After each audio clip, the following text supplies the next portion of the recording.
नमस्कार, आदाब, सत श्री अकाल। गुड मॉर्निंग मेरे प्यारे दोस्तों। मैं आपका होस्ट एंड दोस्त अंकित आप सभी का सरप्राइज ऑनलाइन लर्निंग सेंटर पर वेलकम करता हूं। आप इस समय पढ़ रहे हैं फिजिक्स क्लास 12 का चैप्टर नंबर 12। चैप्टर नंबर 12 के आज ये जो है वो 9वां लेक्चर है और इस 9th लेक्चर में आज हम जो पढ़ने वाले हैं उस टॉपिक का नाम है पोटेंशियोमीटर, जिसको हम हिंदी में विभवमापी कहते हैं। ओके, देखिए पिछले जो वीडियो आपके 8 अपलोड हुए हैं यूट्यूब पर इस चैनल पे, उसमें जस्ट प्रीवियस अगर हम टॉपिक की बात करें तो हमने चर्चा किया था कल के विषयों पर। कल मैंने चर्चा किया था, आपको पढ़ाया था मीटर ब्रिज के बारे में। मीटर ब्रिज के बारे में पूरी की पूरी क्लास आपकी समर्पित थी। उस टॉपिक को अच्छे से मैंने बताया था और ये भी बताया कि जो मीटर ब्रिज होती है वो किस फंक्शन पे काम करती है। आपका व्हीटस्टोन सेतु के फंक्शन पे काम करती है। पूरा का पूरा सिद्धांत रूबरू वही था। और मीटर ब्रिज एक ऐसा टॉपिक है आपके थ्योरी के साथ साथ क्लास 12 की जो प्रैक्टिकल होती है फिजिक्स में, वहां पे भी काफी ज्यादा हेल्पफुल है। ठीक है, कुछ बातों को रिकैप करते हैं। अगर कल की बातों को मैं रिकैप करूं तो कुछ किस तरीके से था। एक ऐसे फट्टी सी होती है, लकड़ी का जो होता है फट्टी, वुड का जो पार्ट होता है, हम उसको लेते हैं। आप अगर लैब में जाओगे फिजिक्स में, कुछ उसी तरीके से होता है। अब इसमें 2 पत्तियां लगी होती हैं लोहे की कुछ पत्तियां ऐसे लगा देते हैं हम लोग इस टाइप में। यहां पर मान लो पोटेंशियोमीटर हम जोड़ देते थे, एक पत्ती यहां पे लगा दिए। इस टाइप में एक रफ डायग्राम मैं बना दे रहा हूं। यहां पे हम लोग अननोन रेसिस्टेंस लगाते थे, यहां पे रेसिस्टेंस बॉक्स लगाते थे आरबी, ठीक है, और एक वायर यहां पे होता था। अब इस गैल्वेनोमीटर यहां पे लगाते थे और डिफ्लेक्शन कराते थे। ठीक है, अब मान लेते थे P और Q, तो यहां से एक फॉर्मूला निकल करके आता था कि R/S इज इक्वल टू कितना आया था कल, L/100 - L।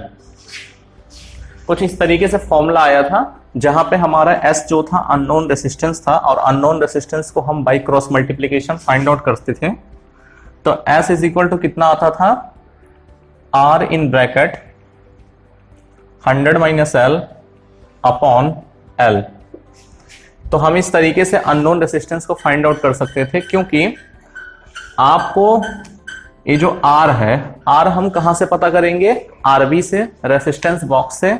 उसके बाद लंबाई तो आपको पता लग गया कि जहां पे डिफ्लेक्शन आपकी 0 है, और 100 - L के करके दूसरी वैल्यू निकाल लेंगे। तो सब मिला जुला के मतलब है कि अगर आपको मीटर ब्रिज दे दिया जाए, then you are able to find out the value of the resistance of the unknown resistor. Okay, तो अगर आपसे पूछा भी जाए कि मीटर ब्रिज का काम क्या है, तो बस एक लाइन में, क्योंकि पेपर में आपको आएगा कि परिचय भी दीजिए, उसके कंस्ट्रक्शन को बताइए, संरचना बताइए, उसके डेरिवेशन को बताइए। तो अगर आपसे पूछा जाए फंक्शनिंग क्या है, आखिर क्या जरूरत है कि मीटर ब्रिज डिवाइस बनाई गई, तो उसका बस सिंपल सा यूज है कि metre bridge is a device which is used to determine the value of the unknown resistance. अगर आपके पास कोई वायर है, कोई छोटा सा तार आपने ले लिया, कोई भी तार है, अब पूछा जाए कि इस तार का प्रतिरोध कितना है, रेसिस्टेंस कितनी है, तो we are able to find the resistance of the resistor with the help of किसके, मीटर ब्रिज के। ओके, तो देखिए बच्चों, आज का जो टॉपिक है उसका नाम है विभवमापी। समझेंगे, विभवमापी भी आपके सिलेबस में है, आपके थ्योरी प्लस प्रैक्टिकल दोनों में है। ठीक, तो बहुत अच्छे से पढ़िए, ऐसा ना हो कि हम एक ही वीडियो में, अगर जरूरत पड़ी तो हम एक और वीडियो बनाएंगे इस टॉपिक को क्लियर करने के लिए, लेकिन अपना जो पर्पस है कि चीजों को समझ के हुए चलते हैं। ठीक है, अब विभवमापी है, नाम से ही लग रहा है कि विभव कहीं ना कहीं पोटेंशियल से रिलेटेड है। तो सबसे पहले जानेंगे इस यंत्र का कार्य क्या है। देखिए, सबसे पहले आपके सामने जो पीछे नाम लिखा हुआ है जिसका नाम है विभवमापी, इसका यूज हम किसी भी बैटरी के ईएमएफ को या वैद्युत परिपथ में किन्हीं 2 बिंदुओं के बीच में विभवमापी को मापने का कार्य करती है।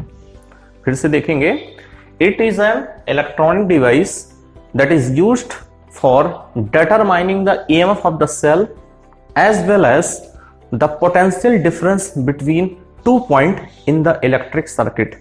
कहने का मतलब है कि जो आपका विभवमापी है वो 2 फंक्शन करता है। कितने कार्य करता है? 2। पहला क्या है, किसी सेल का वैद्युत वाहक बल निकालेगा।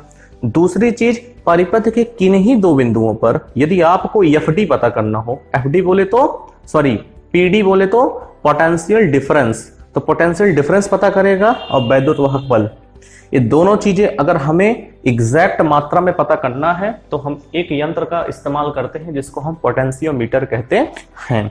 ये बात समझ में आ गई है? ये फंक्शनिंग है, अभी मैं सारी बातों को लिखवाऊंगा। अब बात होती है कि सर्किट कैसे होती है, ये दिखने में कैसा होगा, इसका परिपथ हम कैसे बनाएंगे। तो आइए तैयार हो जाइए, मेरे साथ साथ आप लोग कलम कॉपी ले लीजिए और स्टार्ट करते हैं। एक पहले सर्किट तैयार करते हैं। देखिए सर्किट कैसा होता है, कैसे बनेगा, आखिर दिखने में कैसा होता है। तो स्टार्ट करते हैं, आप लोग भी साथ साथ बनाएंगे।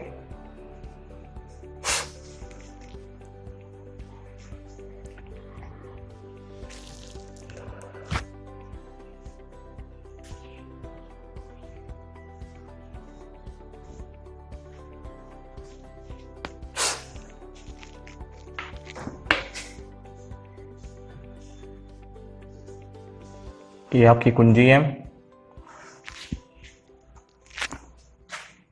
यहां पे हमने एक बैटरी लगा दिया, यहां पे क्या है, बैटरी है, ये बैटरी का पॉजिटिव टर्मिनल और नेगेटिव है। ओके, चलिए एक एबी वायर से इसको कनेक्ट कर देते हैं। ये आपका एबी वायर से है, यहां पे रियोस्टेट लगा देते हैं। आप लोग भी डायग्राम बनाएंगे साथ में।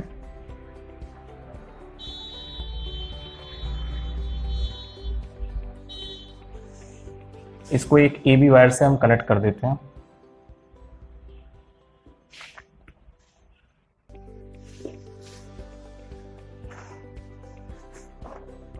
ये आपकी बैटरी है, पहली बैटरी है, तो मैं इसको B1 से दर्शा रहा हूं। ओके, ये रियोस्टेंट है तो RH। ओके, अब आप देखिए भैया ध्यान से, अब हम एक सेल लेंगे, एक बैटरी का सेल लेंगे। चलिए मैंने बैटरी का सेल ले लिया। अब इस बैटरी के सेल का पॉजिटिव टर्मिनल A से कनेक्ट करते हैं, नेगेटिव टर्मिनल हम गैल्वेनोमीटर से करेंगे। ठीक है, ये क्या है, सेल है, उस सेल का ईएमएफ किसके बराबर है, ई के बराबर है। इतनी बात समझ में आपको आई है? एक बार देखिए फिर से हम सर्किट को समझेंगे। तीन अच्छे से देखिए, पहले देखिए आपके सामने एक वैद्युत परिपथ है। वैद्युत परिपथ में जो RH है वो आपका रियोस्टेंट को बता रहा है, RH फॉर रियोस्टेंट, K फॉर की क्या है, कुंजी है, बटन जिसको आप कहते हैं ऑन ऑफ करने के लिए।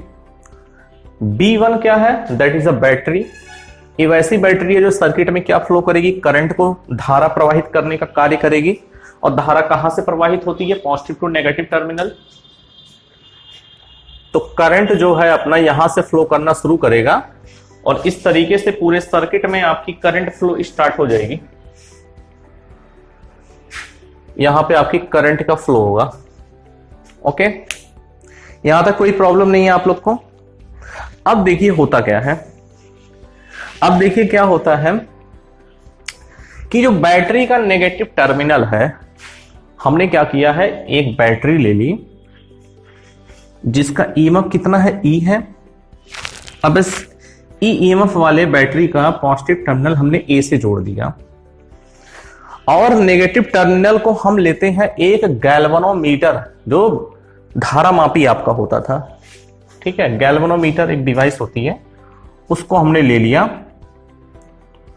उसको मान लीजिए एक बार हमने जोड़ा। देखिए यहां से तीन स्थितियां निकलेंगी। माना हमने एक गैल्वेनोमीटर लिया। अब इस गैल्वेनोमीटर को जब मैंने इससे जोड़ा और फिर यहां पे जॉकी लेकर के गए, जो J1 पॉइंट पे मान लो रुकती है, एक मिनट, इसको देखिए यहां पे ये आपकी गैल्वेनोमीटर है, समझेंगे एक बार। देखिए हमने क्या किया, A और B बिंदु पर एक तार है, इस तार में करंट फ्लो कर रही है अब हमने क्या किया, नेगेटिव टर्मिनल को गैल्वेनोमीटर से लगाया, गैल्वेनोमीटर के सामने एक जॉकी लगा दिया, और जॉकी एक तार है, इस जॉकी को यहां पे टच कराना शुरू करें, यहां यहां यहां यहां यहां। पता लगा यहां तक हम जब टच करा रहे हैं तो बैटरी का जो पोटेंशियल ड्रॉप है, पोटेंशियल ड्रॉप बोले तो जो बैटरी का विभवांतर है वो ईएमएफ से ज्यादा है, तो इसलिए हम एरो इधर दिखा रहे हैं। कोई बात नहीं, फिर हम तार को निकालते हैं, तार को निकालने के बाद फिर गैल्वेनोमीटर लगाते हैं। यहां पे गैल्वेनोमीटर मैंने यहां पे लगाया, इसको इस बार फिर से जोड़ते हैं यहां से।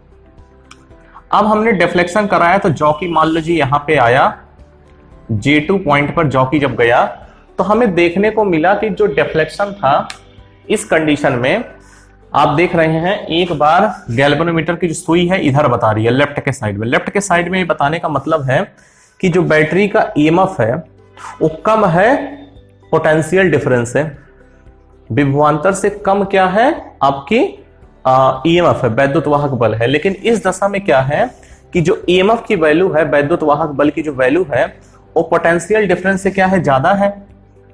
इस कंडीशन में क्या था कि पोटेंशियल डिफरेंस आपकी ज्यादा होती थी ईएमएफ से, और यहां ईएमएफ ज्यादा है, ईएमएफ कम है इधर, इसलिए हमने इधर दिखाया। ईएमएफ ज्यादा है इसलिए गैल्वेनोमीटर ने इधर शो किया। लेकिन आप मुझे एक चीज बताओ, अगर मैं पूछूं कि एक ऐसा बिंदु J1 और J' के बीच में या J1 और J2 के बीच में एक ऐसी भी बिंदु एग्जिस्ट करेगी जहां पर जब आपका जो ईएमएफ है E वो V के बराबर होगा। इस कंडीशन में आप देखो, अगर हम इस कंडीशन की बात करें तो यहां पे V ज्यादा है E से। J1 पर क्या कंडीशन है कि V ज्यादा है E से, लेकिन अगर हम J2 पे बात करें तो आप देख रहे हैं E ज्यादा है V से। तो एक बात बिल्कुल स्पष्ट हो गया कि इन J1 और J2 के बीच में एक ऐसा पॉइंट होगा जहां पर V बराबर E होगा। इनके बीच में पॉइंट होगा जहां पे क्या होगा, V बराबर E होगा। तो उस पॉइंट को मैं जब गैल्वेनोमीटर से ऐसे करूंगा तो एकदम एरो एकदम सामने बताएगा, और हमने इसको J से कनेक्ट कर दिया। ये बात समझ में आई कि नहीं? देखिए J1 पर V ज्यादा है E से, J2 पे E ज्यादा है V से, तो J1 और J2 के बीच में V बराबर E वाली कंडीशन होगी जब गैल्वेनोमीटर नो डिफ्लेक्शन देगा। V बराबर E का मतलब है कि इस स्थिति में जो आपकी गैल्वेनोमीटर है वो कोई भी विचलन शो नहीं करेगा, और विचलन ना शो करने का यह मतलब है कि V बराबर E है। ये बात समझ में आई कि नहीं? यहां पर ये बात आपको समझ में आई है कि नहीं? तो इस बात को लिखेंगे, इस बात को लिखेंगे कि स्पष्ट है कि एक बात तो क्लियर हो गया कि J1 और J2 के बीच में ही एक पॉइंट J होगा जहां पर कोई भी विचलन नहीं होने वाला है। ये बात आपको समझ में आ रही है? अच्छा, थोड़ा सा इसका इंट्रोडक्शन के बारे में लिख लें। लिखिए, फंक्शनिंग समझ में आ गई? अब लिखने के लिए तैयार हो जाइए आप लोग। लिखिए, यह किसी सेल का, लिखेंगे यह किसी सेल का वैद्युत वाहक बल, इसको कहते क्या है, ईएमएफ, तथा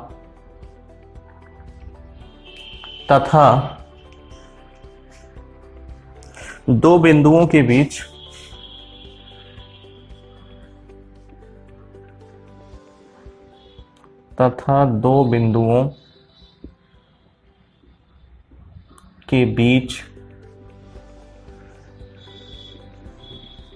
विभवांतर, दो बिंदुओं के बीच विभवांतर मतलब पीडी। पीडी का मतलब क्या होता है, पोटेंशियल डिफरेंस, मापने का एक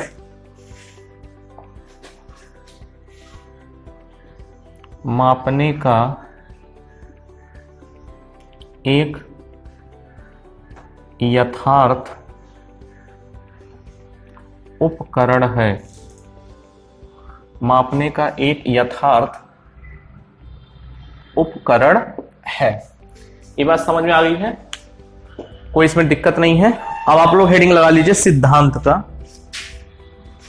इसके बाद आप सभी लोग हेडिंग डालेंगे सिद्धांत, प्रिंसिपल।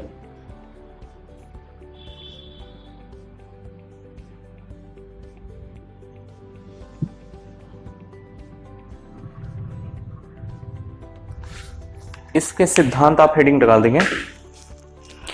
सिद्धांत में बच्चों लिखेंगे, यहां पे लिखेंगे।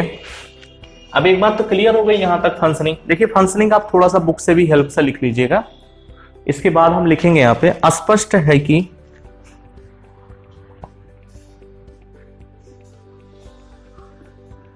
अस्पष्ट है कि, क्या स्पष्ट है?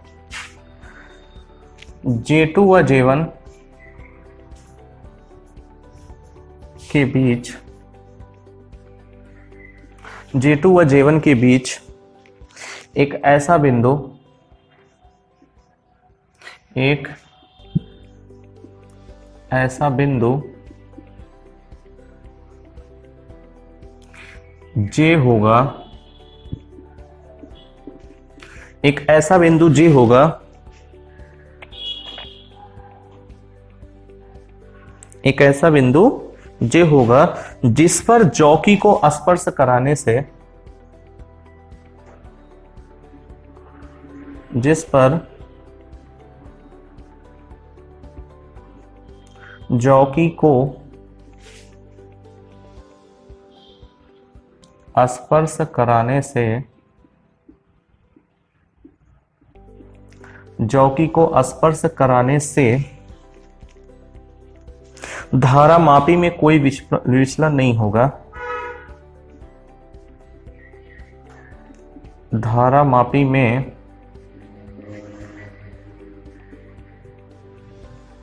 कोई विचलन नहीं होगा, कोई विचलन नहीं होगा। ठीक है भाई, कोई विचलन होने वाला नहीं है। आगे लिखेंगे बिंदु J को, एक लाइन छोड़ के लिखना, बिंदु J को शून्य विक्षेप स्थिति कहते हैं, शून्य विक्षेप स्थिति, बोले तो नल पॉइंट, बोले तो नल पॉइंट कहते हैं।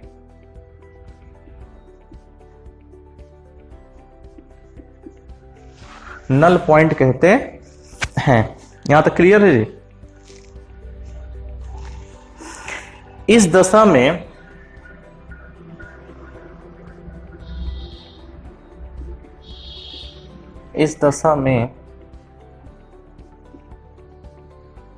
ए व बी के बीच विभवांतर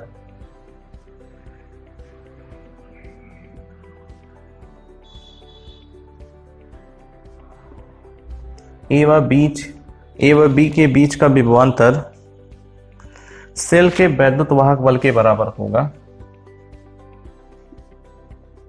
सेल के वैद्युत वाहक बल के बराबर होगा।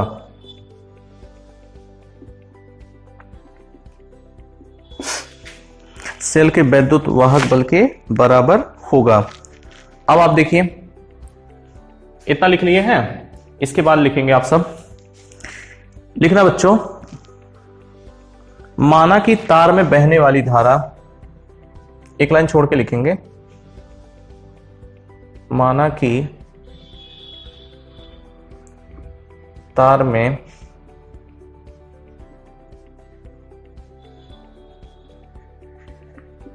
बहने वाली धारा स्मॉल आई है तथा तार की 1 सेंटीमीटर तथा तार की 1 सेंटीमीटर की प्रतिरोधकता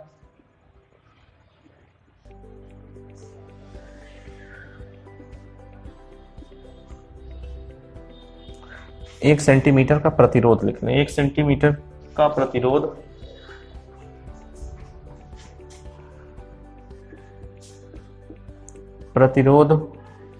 रो है, तब क्या होगा? तब जो आपकी पोटेंशियल ड्रॉप होगी, तब विभव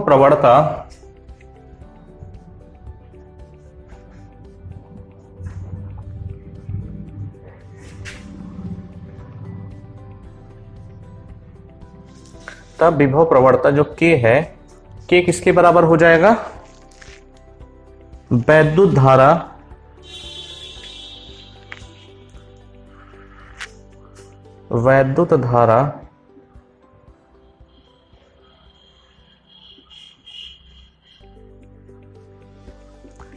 धारा गुणे 1 सेंटीमीटर तार का प्रतिरोध। 1 सेंटीमीटर तार का प्रतिरोध किसके बराबर हो जाएगा? आई, धारा कितनी बह रही है? आई, और 1 सेंटीमीटर तार का प्रतिरोध कितना माना है? रो। तो आई रो हो गया। ठीक है, अब आगे लिखेंगे बिंदु ए व जे के बीच विभवांतर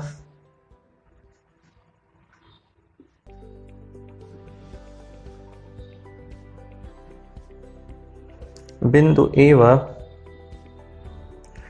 जे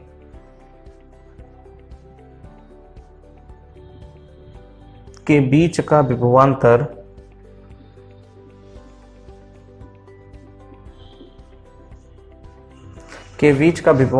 V। तो भैया V किसके बराबर हो जाएगा? प्रवणता गुणे लंबाई। V किसके बराबर होता है?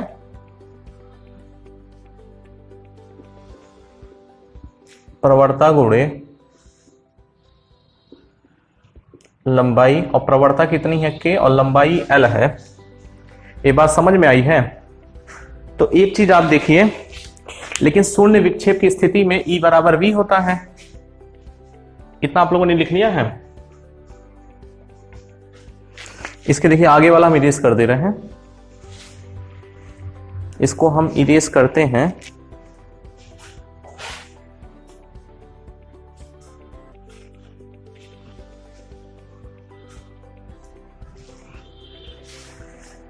देखिए बच्चों, इसके आगे हम लिख रहे हैं, ठीक है? इसके आगे क्या लिखेंगे? शून्य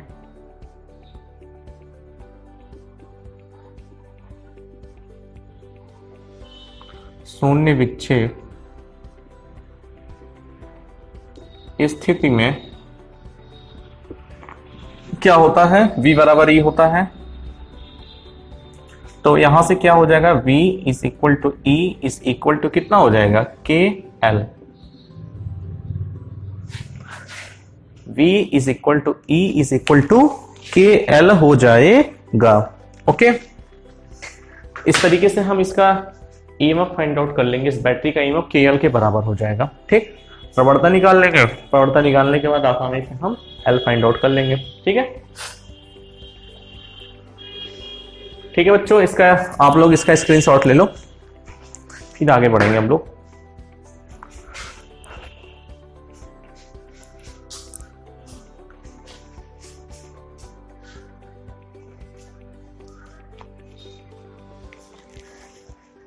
इसको आप लोग लिख लीजिए अच्छे से।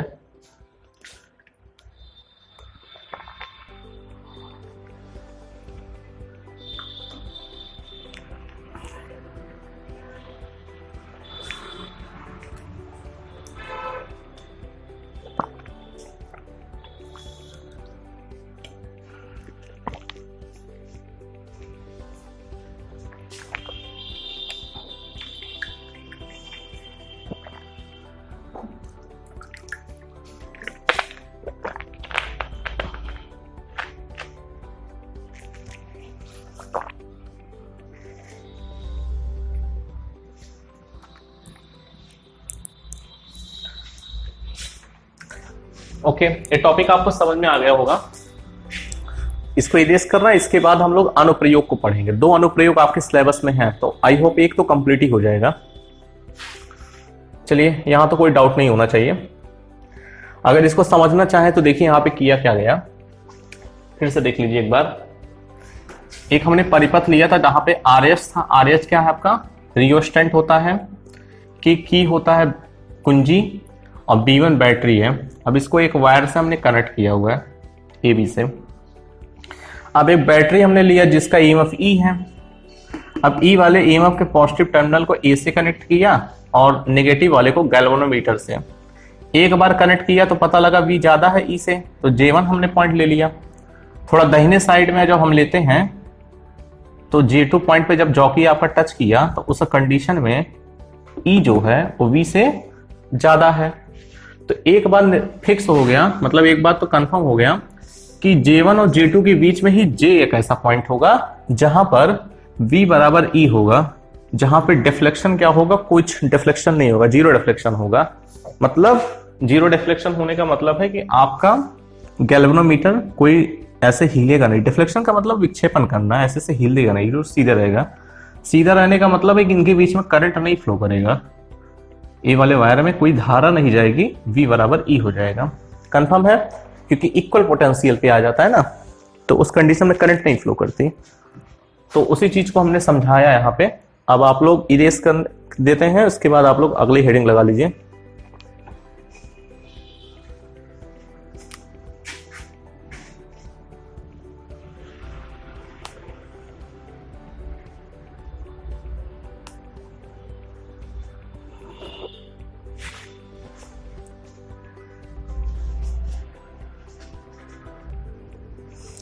चलिए बच्चों, आप लोग हेडिंग लगाएंगे विभव मापी के उपयोग, या अनुप्रयोग भी लगा सकते हैं। तो फिलहाल हम लोग लिखते हैं यहाँ पे विभव मापी के अनुप्रयोग।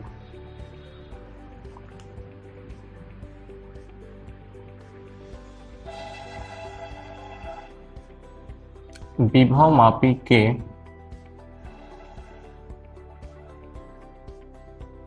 अनुप्रयोग। विभव मापी के अनुप्रयोग इंग्लिश में लिखेंगे application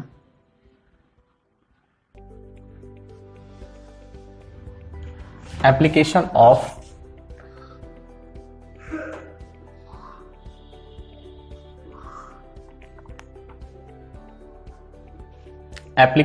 potentiometer. Okay, application of potentiometer. तो बच्चों देखिए यहां पे 2 इसके अनुप्रयोग होते हैं, जिसमें हम लोग पहली हेडिंग लगाएंगे 2 सेलों के वैद्युत वाहक बल की तुलना। 2 सेलों के विद्युत वाहक बलों की तुलना। पहला क्या है? पहले हम शुरुआत करेंगे। 2 होते हैं इसके, आपके सिलेबस में 2 हैं, और बेटा बहुत इंपॉर्टेंट टॉपिक है। आप जो पढ़ रहे हैं टॉपिक, ये बहुत ज्यादा इंपॉर्टेंट है। 100% आप इसको लगा लीजिए, पेपर में आपके पूछा जाएगा।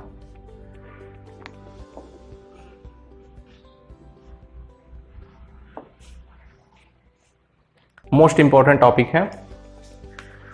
तो पहला अनुप्रयोग अपना क्या है कि 2 सेलों के विद्युत वाहक बलों की तुलना। लिख लीजिए, पहला उपयोग या अनुप्रयोग हम पढ़ने वाले हैं 2 सेलों के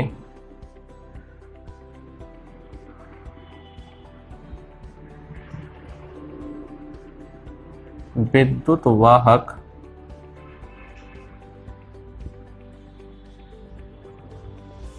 बलों की तुलना।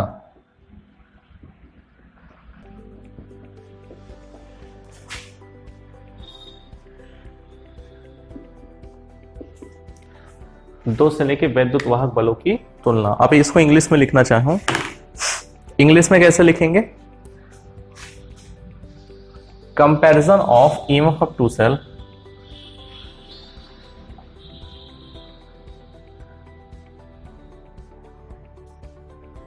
comparison of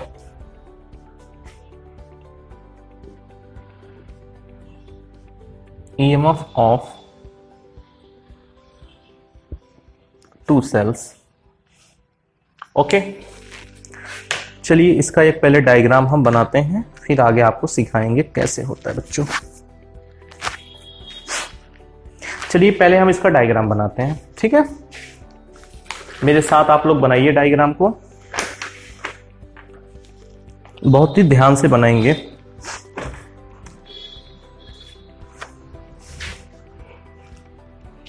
चलिए स्टार्ट करते हैं।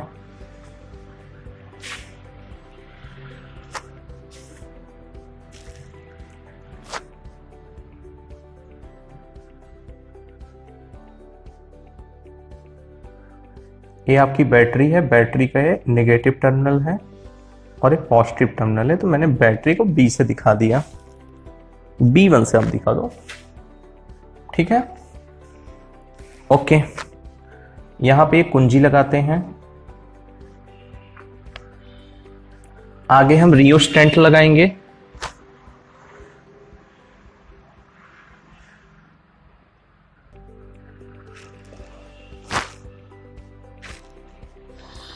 हमने यहां पे रियोस्टेंट लगा दिया। अब देखेंगे ध्यान से, ध्यान से बच्चों चीजों को समझेंगे। मेरे साथ साथ आप लोग डायग्राम बनाते हुए चलें।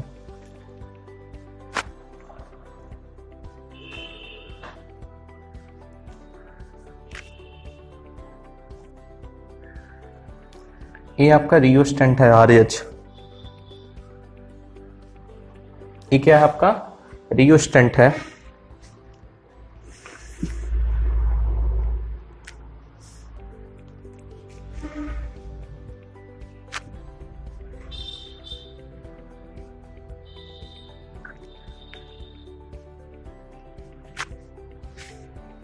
इसको साथ साथ बनाते हुए चलेंगे।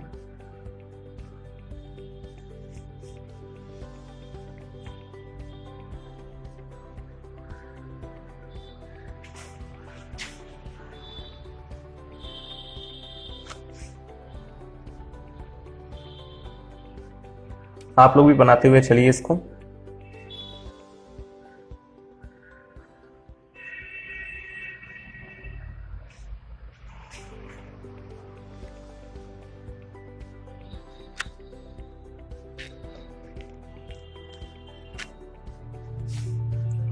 इसको ले जाके हम B से कनेक्ट कर देंगे।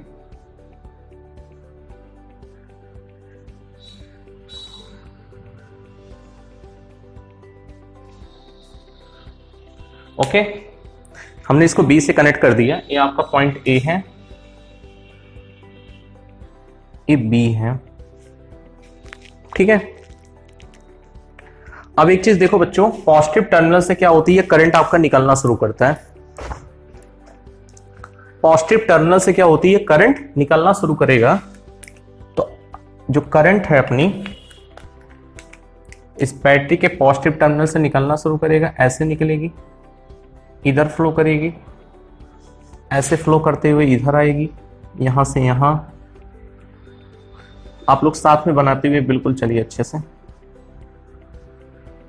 फिर ऐसे करंट आएगी, फिर यहां से फ्लो होते हुए इस नेगेटिव टर्मिनल पे समाप्त हो जाएगी। क्या ये बात आपको समझ में आ गई? हमने जो करंट का डायरेक्शन बनाया है, ये बात क्लियर हुई आपको? चलिए बहुत अच्छा। इसके बाद क्या करते हैं, यहां पे एक संट लगाएंगे, संट गैल्वेनोमीटर का। देखिए यहां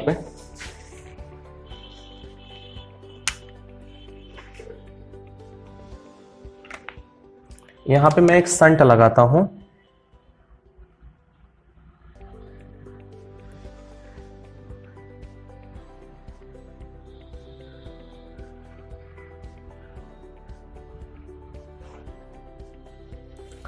गैल्वेनोमीटर है,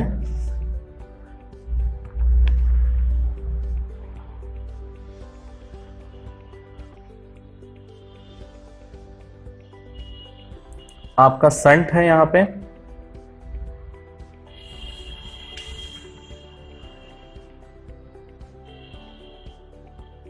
ये ध्यान से बनाते हुए चलेंगे डायग्राम। एक मिनट बना दे, उसके बाद आप लोग लिख लेंगे इसको।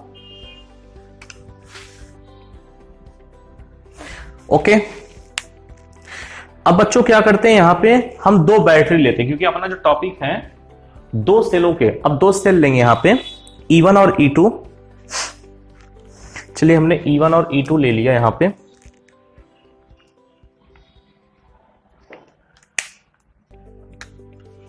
E1 और E2 को हम A से कनेक्ट करेंगे।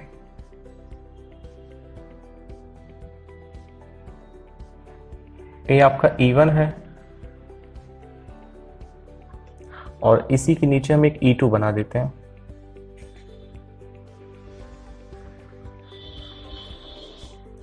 ठीक है, E1 E2 सेल हो गए आपके। अब इन दोनों सेलों को हम इस शंट से कनेक्ट करेंगे।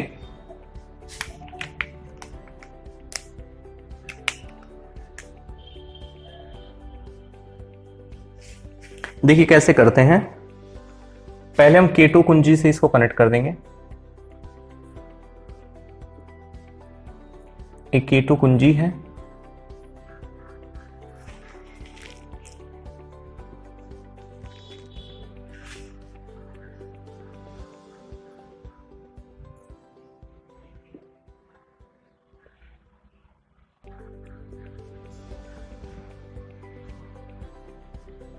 ओके। अब इसको हम ले जाके इससे कनेक्ट कर देते हैं। एक मिनट,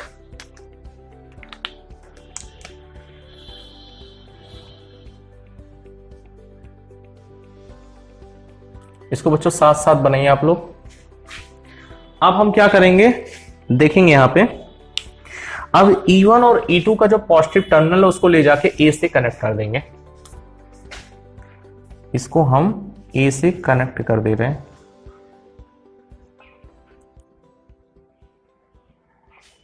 ये बात समझ में आ रही है? इसको हम A से कनेक्ट कर देंगे पॉजिटिव टर्मिनल को, दोनों सेल के। ये आपका E2 है, E1 है और एक E2 है। ये डायग्राम बन गया। आप एक बार डायग्राम का अच्छे से स्क्रीनशॉट ले लो, फिर आगे बता रहे हैं। ये मान लो जॉकी आपने लगाया और तार यहां पे डिफ्लेक्शन देता।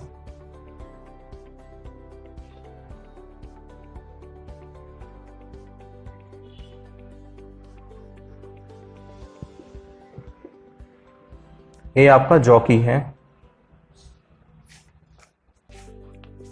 ओके। एक बार डायग्राम का आप पिक ले लीजिए, स्क्रीनशॉट ले लें आप इसका।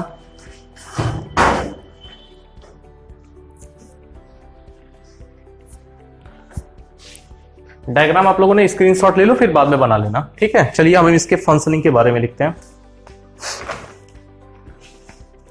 चलो बच्चों लिखते हैं इसके बारे में। क्या करेंगे हम, जो जो बातों को लिखना है हमें, इसको लिखना है। लिखेंगे सबसे पहले कुंजी K1 को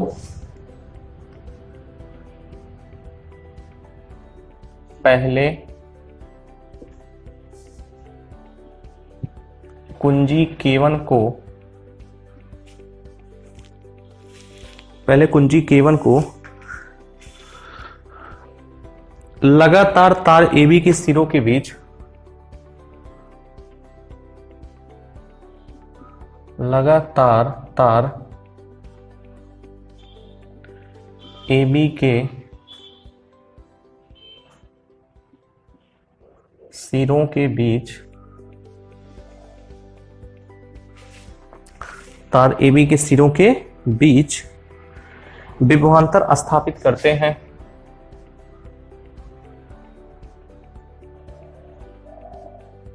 विभवांतर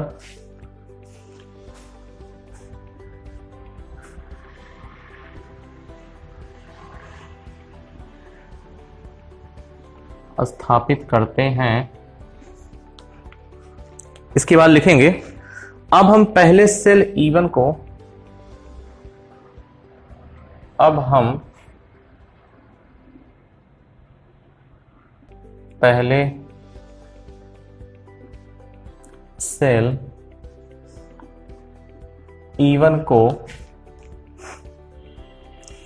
पहले सेल E1 को कुंजी K2 के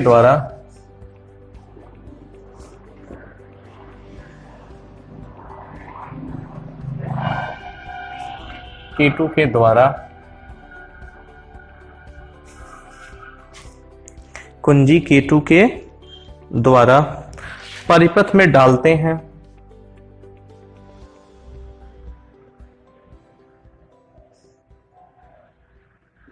परिपथ में डालते हैं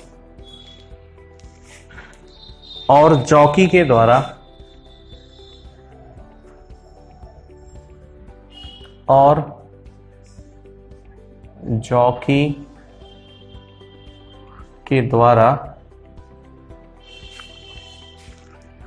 जॉकी के द्वारा शून्य विक्षेप स्थिति ज्ञात करते हैं। शून्य विक्षेप स्थिति ज्ञात करते हैं।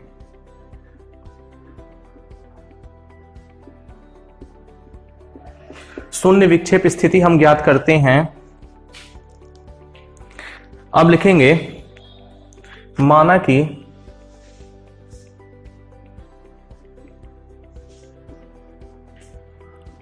कि तार पर शून्य विक्षेप स्थिति A से तार पर शून्य विक्षेप का मतलब नल पॉइंट A से L दूरी पर है। L दूरी पर है।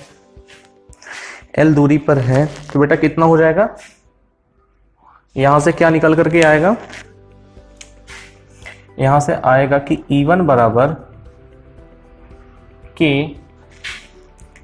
बराबर मान लो L1 दूरी पर है। L1 आ गया। समीकरण आप इसको 1 ले लीजिए। यहां लिखना चाहें तो लिख सकते हैं, जहां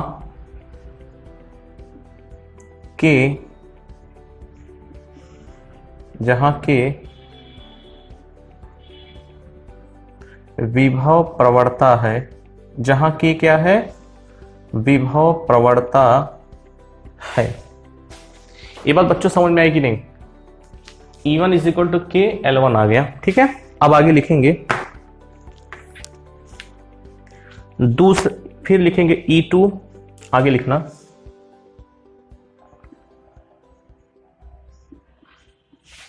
E2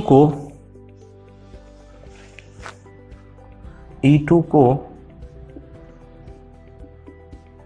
कुंजी K2 द्वारा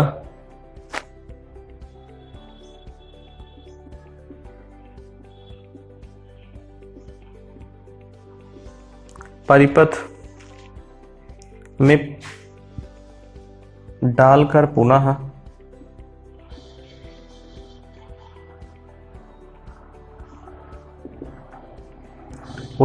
नल पॉइंट लिखते हैं।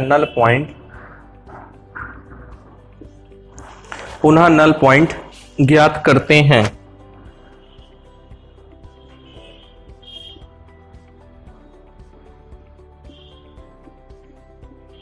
पुनः नल पॉइंट ज्ञात करते हैं। अब आगे लिखिएगा, अब A से L2 दूरी पर है। तब कितना होगा? तो यहां से हम लिखेंगे E2 बराबर K। E2 बराबर बच्चों कितना आ गया? K L2। K आपका पोटेंशियल ग्रेडियंट है। समीकरण 2 ले लें। तो यहां से समीकरण 1 और 2 को हम भाग देंगे।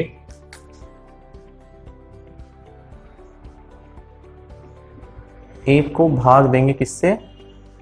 2 को। तो कितना आएगा यहां से? यहां से आपका आ जाएगा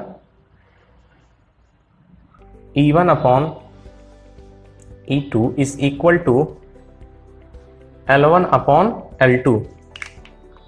आप इसको लिख लीजिए अच्छे से, यही कंपैरिजन होता है इनके बीच में।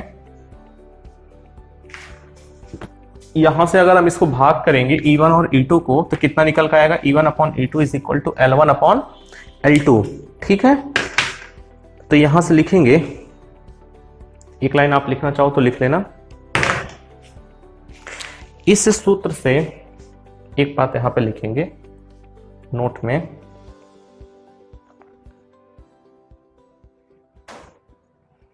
इस सूत्र से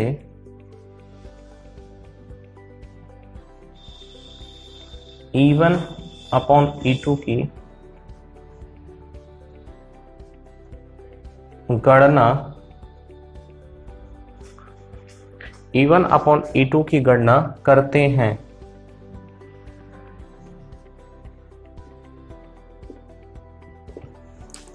ठीक है बच्चों, आप इसका स्क्रीनशॉट ले लो, मैं आपको फाइनली समझा दूंगा। ठीक है, आप इसका स्क्रीनशॉट ले लें।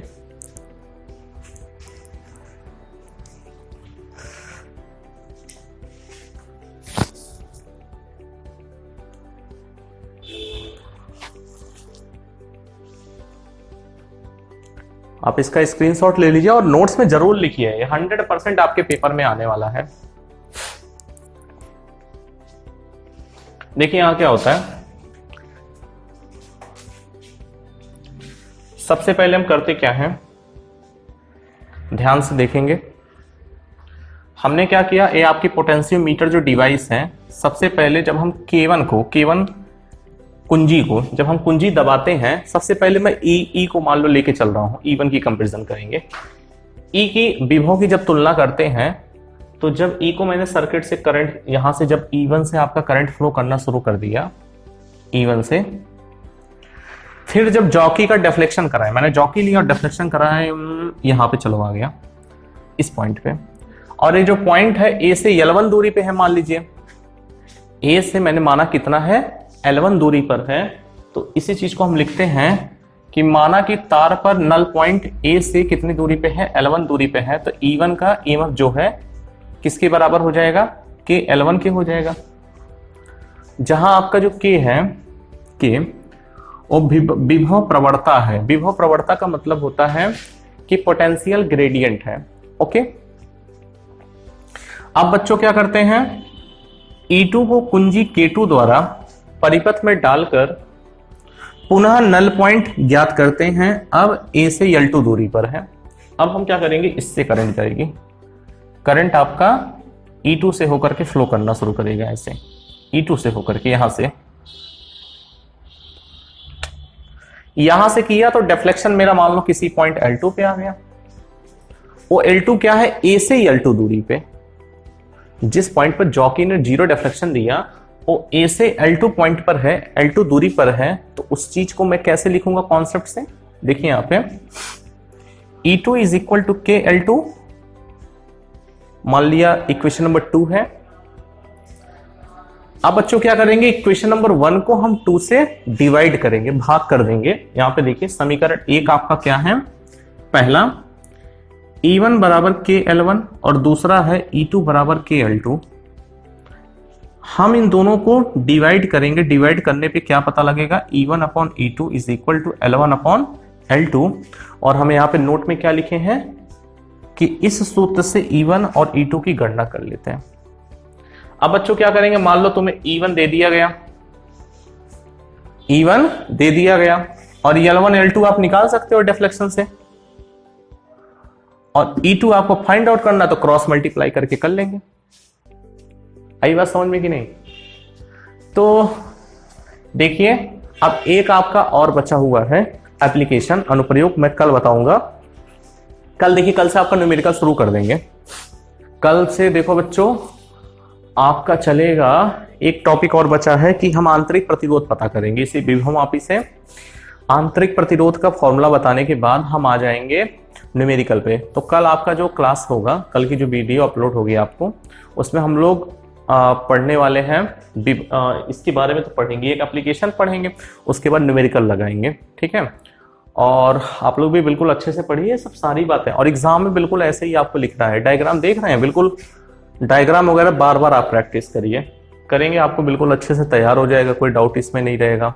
ठीक है, और जो भी बातें लिखना है जैसे पोटेंशियोमीटर, आई होप इसका फंक्शनिंग वगैरह समझ में आएगा। बस इतना इसमें ध्यान देना कि जो ई होता है वो के एल के बराबर होता है। ई क्या है? किसी भी सेल की ईएमएफ। के क्या है? प्रवणता है। के क्या है? आपकी प्रवणता है। और एल क्या है? मतलब कितनी दूरी पर डिफ्लेक्शन दे रहा है।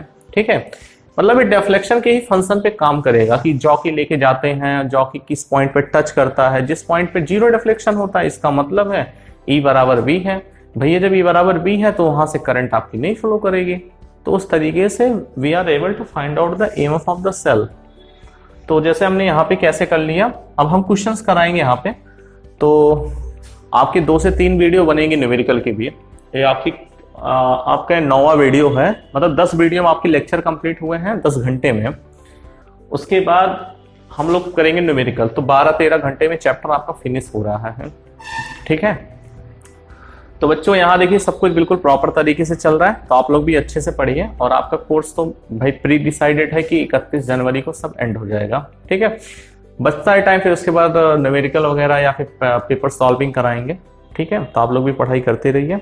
कोई भी डाउट हो, कोई भी कमेंट हो तो आप उसको जरूर लिखिए, बताइए और इस चीज़ को और शेयर करिए। ठीक है, आज के लिए इतना ही, मिलते हैं अगले वीडियो में, तब तक के लिए धन्यवाद।